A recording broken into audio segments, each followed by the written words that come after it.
രാവിലത്തെ ചായയോടെല്ലാം കഴിഞ്ഞ് വെറുതെ അങ്ങനെ ഇരുന്നപ്പോൾ തോന്നിയൊരു തോന്നൽ, വണ്ടി എടുത്ത് എങ്ങോട്ടെങ്കിലും ഒരു യാത്ര പോയാലോ എന്ന്.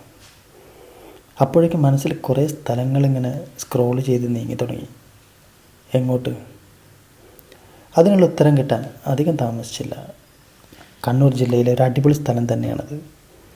സമുദ്രനിരപ്പിൽ നിന്നും 3400 അടി ഉയരത്തിൽ കാടും മേടും താണ്ടി കുറച്ചു നേരം ചെലവഴിക്കാൻ പറ്റിയ സ്ഥലം. അതെ, പാലക്കയം തട്ട്.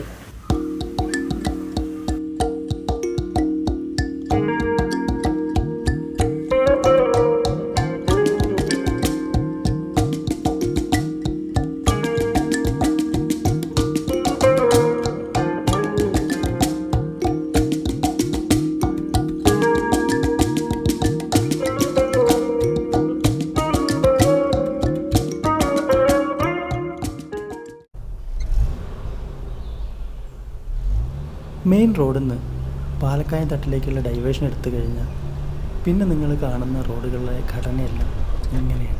ഒട്ടും ആർഭാടങ്ങളൊന്നുമില്ലാത്ത ഒരു സാധാരണ റോഡ്. ആ റോഡിലൂടെ മുന്നോട്ട് പോകുമ്പോൾ അതൊരു വല്ലാത്ത ഫീല് തന്നെയാണ്. ആ കയറ്റവും കാടിൻ്റെ ഭംഗിയും അതെല്ലാം ആസ്വദിച്ചുകൊണ്ടുള്ള ഒരു യാത്ര. ഇങ്ങനെയുള്ള ഈ റോഡിലൂടെ നമ്മൾ മുന്നോട്ട് പോയിക്കൊണ്ടിരിക്കുമ്പോൾ നമുക്കിടയ്ക്കിടയ്ക്ക് ഇങ്ങനെയുള്ള കൃഷിയിടങ്ങളും കാര്യങ്ങളെല്ലാം കാണാം. അത് കഴിഞ്ഞ് കുറച്ചുകൂടെ മുന്നോട്ട് പോകുമ്പോൾ ഇതുപോലുള്ള അതിമനോഹരമായ കാഴ്ചകൾ സമ്മാനിക്കുന്ന ചില സ്ഥലങ്ങളുണ്ട്.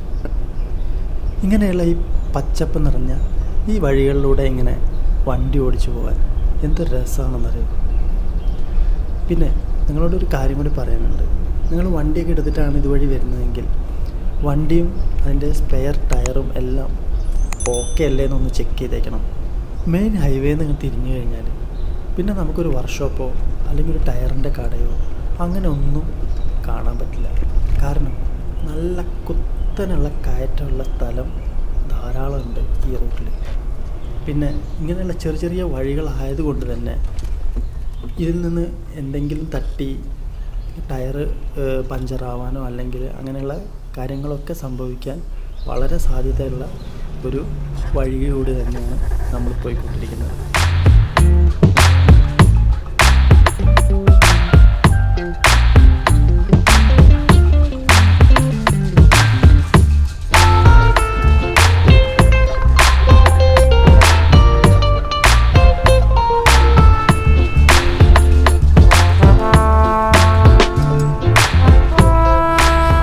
അങ്ങനെ ഈ വഴികളിലൂടെ നമ്മുടെ കാറിൻ്റെ പല പല ഭാഗങ്ങളിൽ ക്യാമറയൊക്കെ വെച്ച് ഷൂട്ടിംഗ് പരീക്ഷണങ്ങളൊക്കെ നടത്തി കുത്തനുള്ള കയറ്റവും കാര്യങ്ങളൊക്കെ കയറി അങ്ങനെ നമ്മൾ മേലെ ചെന്ന് എത്തുന്നത് ഈ പാലക്കയം തട്ട് എന്ന ഒരു ബോർഡ് വെച്ച ഒരു എൻട്രൻസിൻ്റെ മുന്നിലേക്കാണ്. അവിടുന്ന് കുറച്ചുകൂടി മുന്നോട്ടേക്ക് നീങ്ങിക്കഴിഞ്ഞാൽ നിങ്ങൾക്ക് അവിടെ വലതുഭാഗത്ത് ഒരു പാർക്കിംഗ് ഏരിയ കാണാം. ഇത് പ്രൈവറ്റ് പ്രോപ്പർട്ടി ആയതുകൊണ്ട് തന്നെ അവിടെ പാർക്കിംഗ് ഫീസ് നൽകേണ്ടതുണ്ട്. എൻട്രി ഫീസായിട്ടുള്ള 35 രൂപയും കൊടുത്ത് നമ്മൾ അകത്തേക്ക് കയറുമ്പോൾ വലത്തെ ഭാഗത്ത് ചെറിയൊരു ഷോപ്പുണ്ട്. അപ്പോൾ അത്യാവശ്യം വെള്ളവും സ്നാക്സ് എല്ലാം അവിടെ കിട്ടും. അപ്പോൾ അതെല്ലാം വാങ്ങിയിട്ട് നമ്മൾ മല കയറ്റം അവിടുന്ന് തുടങ്ങണം. അപ്പോൾ മല കയറ്റം തുടങ്ങുക എന്ന് പറഞ്ഞാൽ ഒരു 600 മീറ്റർ നമ്മൾ മുകളിലേക്ക് കയറിയാൽ മാത്രമേ ഇതിൻ്റെ ടോപ്പിലെത്തുള്ളൂ. അപ്പോൾ അവിടത്തേക്കുള്ള വഴി എന്ന് പറയുന്നത് ഇങ്ങനെയാണ്. പാറകളൊക്കെ നിറഞ്ഞിട്ടുള്ളതാണ്. അത് പ്രത്യേകിച്ച് സ്റ്റെപ്പോ അങ്ങനെയുള്ളതൊന്നുമില്ല. അപ്പോൾ അതുകൊണ്ട് പ്രത്യേകിച്ചും മഴക്കാലത്ത് ഇവിടെ കയറുമ്പോൾ വളരെ സൂക്ഷിക്കുക. ഇവിടെ മുമ്പുണ്ടായിരുന്ന പല ഫെസിലിറ്റീസും ഒരു മെയിൻ്റനൻസും കാര്യങ്ങളും ഒന്നും ഇല്ലാത്തത് കൊണ്ട് ഇപ്പോൾ അതൊന്നും വർക്ക് ചെയ്യാത്ത കണ്ടീഷനിലാണ് എന്നാണ് എനിക്ക് കാണാൻ കഴിഞ്ഞിട്ടുള്ളത്. അതുപോലെ തന്നെ നമ്മൾ ഈ കയറുന്ന വഴികളിലൊക്കെ പണ്ട് 1 ലക്ഷത്തിൻ്റെ മുകളിൽ ലൈറ്റ് അവർ ഫിക്സ് ചെയ്തിട്ടുണ്ടായിരുന്നു. അപ്പോൾ ഇപ്പോൾ അത് അന്വേഷിച്ചപ്പോൾ അവർ പറഞ്ഞു അവരുടെ കോൺട്രാക്റ്റ് കഴിഞ്ഞു. ഒരു കോൺട്രാക്റ്റിംഗ് കമ്പനിയായിരുന്നു, അതിൻ്റെ കോൺട്രാക്റ്റ് കഴിഞ്ഞു. അപ്പോൾ അത് കഴിഞ്ഞപ്പോൾ അവരെല്ലാം അത് എടുത്തുകൊണ്ട് പോയി. പിന്നെ അവർക്ക് കോൺട്രാക്റ്റ് വേറെ കൊടുത്തിട്ടില്ല. പക്ഷേ ഇനി ഒരു മാസം കൂടെ കഴിയുമ്പോൾ അത് വേറെ ടെൻഡർ വിളിക്കുന്നുണ്ട് എന്നാണ് അവർ പറഞ്ഞിരിക്കുന്നത്. അപ്പോൾ ഉടനെ തന്നെ ആ ഒരു വിഷ്വൽ നമുക്ക് കാണാൻ സാധിക്കുമെന്ന് വിചാരിക്കാം. ഒറ്റയടിക്ക് ഇങ്ങനെ കയറാൻ ബുദ്ധിമുട്ടുള്ളവർക്ക് ഇങ്ങനെ ഇടയ്ക്കിടയ്ക്ക് ഇരിക്കാൻ ബെഞ്ചും കാര്യങ്ങളെല്ലാം ഉണ്ട്. അങ്ങനെ നമ്മൾ കയറി ഏകദേശം കുറച്ച് ദൂരം എത്തുമ്പം അവിടെ ഒരു വ്യൂ പോയിൻ്റ് ഉണ്ട്. ഒരു ഫോട്ടോ ഫ്രെയിമും കാര്യങ്ങളെല്ലാം വെച്ചിട്ടുള്ള ഒരു വ്യൂ പോയിൻ്റ് ഉണ്ട്. അവിടെ നിന്ന് നമുക്ക് ഫോട്ടോ എടുക്കാനും വീഡിയോസ് എടുക്കാനും എല്ലാം പറ്റും.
അങ്ങനെ നമ്മൾ കുറേ നടന്ന് പാറയും കല്ലുമൊക്കെ പിന്നിട്ട് നമ്മൾ ഏകദേശം ഇതിൻ്റെ മുകളിലേക്ക് എത്തിയിരിക്കുകയാണ്. അപ്പോൾ ഇതിൻ്റെ ഏറ്റവും മുകളിൽ കയറി കഴിഞ്ഞാൽ അവിടെയും ഇതുപോലൊരു ഫോട്ടോ ഫ്രെയിമുണ്ട്. അപ്പം അവിടത്തേക്ക് നമ്മൾ നടന്ന് ആ ഫോട്ടോ ഫ്രെയിമിലൂടെയുള്ള കാഴ്ചയും അതിൻ്റെ മുകളിൽ നിന്നുള്ള വിഷ്വൽസും ഇപ്പം ഞാൻ കാണിച്ചു തരാം.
അങ്ങനെ നടന്ന് നമ്മളിതിൻ്റെ മുകളിലെത്തിയ സമയത്ത് അവിടുത്തെ സെക്യൂരിറ്റി ചേട്ടൻ നമ്മളോട് പറഞ്ഞു കുറച്ചുകൂടെ മുന്നോട്ടേക്ക് നടന്നാൽ നല്ലൊരു വൈബാണ്.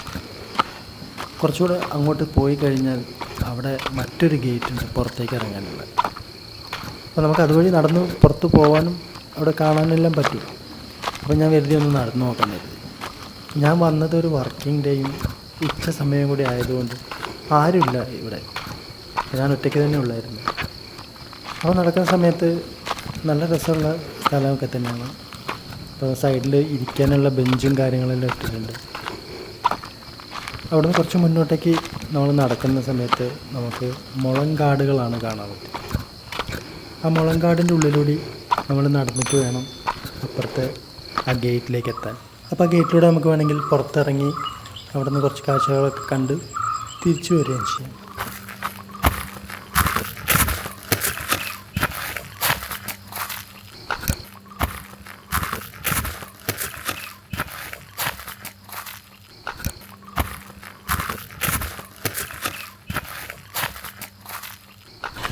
അപ്പം ഈ വീഡിയോ നിങ്ങൾക്ക് ഇഷ്ടപ്പെട്ടിട്ടുണ്ടാവുമെന്ന് വിചാരിക്കുകയാണ്.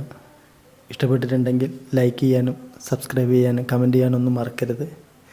അടുത്തൊരു വീഡിയോ ആയിട്ട് നമുക്ക് ഉടനെ തന്നെ കാണാം. അതുവരേക്കും ബൈ.